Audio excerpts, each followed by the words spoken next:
بدشگونی لینا یہ بہت سارے معاشروں میں اور تہذیبوں میں مروج تھا اور اب بھی مروج ہے، لیکن اسلام نے اس کی نفی کی ہے۔ بدشگونی کیا ہے؟ کسی دن کو، کسی جگہ کو، کسی شخص کو منحوس خیال کرنا۔ بعض لوگ جانوروں کے بولنے سے بدشگونی لیتے ہیں کہ الو بول پڑا ہے تو یہ کام ہم نے نہیں کرنا، بلی نے راستہ کاٹ دیا ہے تو یہ کام ہم نے نہیں کرنا۔ اسی طرح بعض اشخاص کو منحوس خیال کیا جاتا ہے کہ بعض لوگ منحوس ہیں۔ عموماً بعض خاندانوں کے اندر کسی عورت کو منحوس خیال کر لیا جاتا ہے اور پورے خاندان کے لوگ اس کے بارے میں یہ رائے قائم کر لیتے ہیں کہ یہ منحوسہ ہے، اور یہ اگر صبح صبح اس سے ملاقات ہو گئی تو پھر سارا دن خراب گزرے گا۔ تو یہ ایک تصور ہے بدشگونی کا جو ہماری معاشرت کے اندر پایا جاتا ہے۔ جاہلیت کے زمانے میں یہ ساری چیزیں موجود تھیں۔ آقا کریم علیہ السلام تشریف لائے تو آقا کریم علیہ السلام نے ان ساری چیزوں کی نفی کی اور اللہ پر توکل کرنا، اللہ پر بھروسہ کرنا سکھایا۔ علماء کی صحبت میں بیٹھنے والے لوگ کافی حد تک ان چیزوں سے بچے رہتے ہیں۔ عام لوگوں کی زندگیوں کے اندر یہ چیزیں موجود ہوتی ہیں۔ جاہل پیروں، ملنگوں اور یہ بنگیوں چرسیوں کے پاس بیٹھنے والے لوگوں کے اندر تو کوٹ کوٹ کے یہ ہندوانہ چیزیں رچی بسی ہوتی ہیں۔ اس لیے ہمیں شریعت بیضاء کے مطابق ہی اپنی زندگی گزارنی چاہیے اور اپنے نظریات شریعت سے ہی لینے چاہیے۔ اہل علم کی صحبت میں بیٹھنے سے نور ملتا ہے اور حقیقی رستہ نصیب ہوتا ہے۔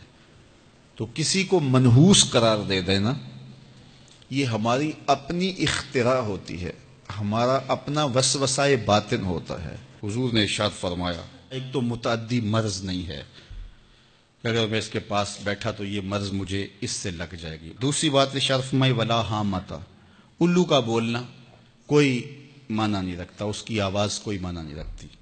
تیسری بات فرمائی اور نہ ہی ستاروں کی کوئی تاثیر ہے کہ فلاں ستارے کا یہ اثر ہے۔ اقبال کہتا ہے یہ ستارے میری قسمت پر کیسے اثر انداز ہوں گے جو خود افلاک میں زار و زبوں گھوم رہے ہیں۔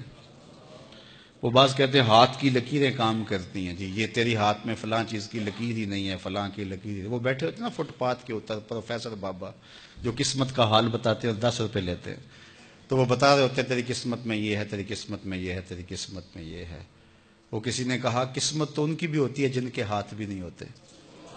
تو یہ لکیروں میں قسمت کو تلاش نہیں کیا جا سکتا۔ جب بچہ شکم مادر میں 120 دن کا ہوتا ہے، صحیح حدیث میں آتا ہے، فرشتہ اس کی عمر بھی لکھ جاتا ہے، اس کا رزق بھی لکھ جاتا ہے، اس کا شقی و سعید بھی ہونا لکھ جاتا ہے۔ لکھ دیا گیا، قلم اٹھا لیے گئے اور صحیفے خشک ہو گئے، اب کوئی نہیں لکھا جائے گا۔ تو جو شکم مادر میں لکھا گیا۔ اور چوتھی بات اللہ کے محبوب نے فرمایا کہ سفر کچھ نہیں ہے۔ یعنی کچھ لوگ کہتے ہیں یہ جو سفر کا مہینہ ہے یہ بہت ہی سخت مہینہ ہوتا ہے اور ان دنوں کے اندر سفر نہیں کرنا چاہیے، ان دنوں کے اندر شادی نہیں کرنی چاہیے، ان دنوں کے اندر اگر شادی کی جائے تو وہ شادی کامیاب نہیں ہوتی، اس لیے کہ یہ مہینہ منحوس ہے۔ میں آپ کو بتاتا ہوں کہ اس سفر کے مہینے میں سیدنا علی کی شادی حضرت سیدہ فاطمہ سے ہوئی ہے۔ بتاؤ اس سے کامیاب کوئی شادی ہو سکتی ہے؟ کوئی کہتے ہیں جی اس مہینے میں اگر شادی ہو تو اولاد نہیں ہوتی۔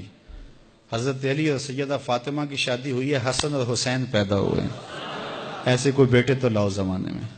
حضرت زینب رضی اللہ تعالی عنہا اور حضور کی شادی ماہ صفر المظفر میں ہوئی ہے۔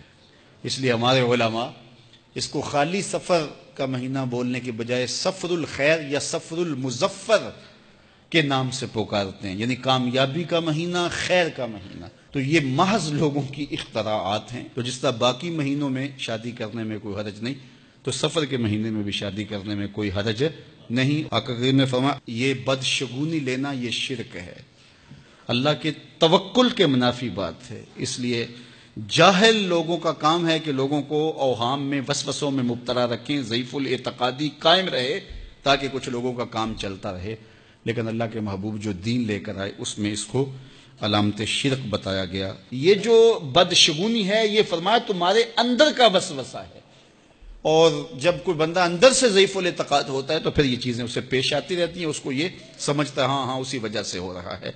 تو یہ چیزیں انسان کی زندگی پر بہت زیادہ اثر انداز ہوتی۔ اللہ مجھے آپ کو اپنی رحمتوں کے حصار میں رکھے۔